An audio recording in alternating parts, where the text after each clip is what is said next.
mga sumasayaw. Ate, be! Be, halika, 300 pesos or spin the wheel. Manalo ka ng, halika. Manalo ka ng speaker dito, halika. 300 pesos or spin the wheel. Be, ito ka. 300 pesos spin the wheel. Spin the wheel. Okay. Ano ba natay mo? Speaker na lang. Gusto ko nang ipamigay sa'yo. Puro speaker na yan, ate. Galingan mo na. Pag may malas. Sige, ano pa yatay mo? Spin mo yan.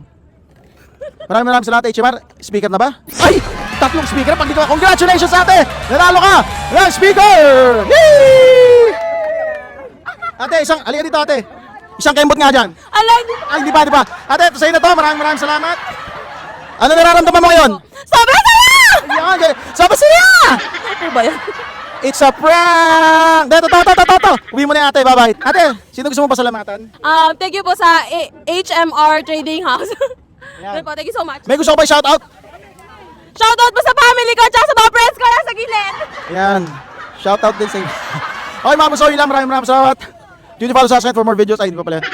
Mga buso, kami down below sa tayo magpapaspin the wheel next. At meron din tayong online bigayan. Siyempre, sa mga Cebu, Davao na hindi nakakabot ng video na to. Mamimigay tayo ng electric scooter at saka DeLonghi na coffee maker. Ganun lang kadali. Magpapansin lang kayo sa social media. Maraming salamat mga buso. Yun lang po. See you. Bye-bye. Sheesh.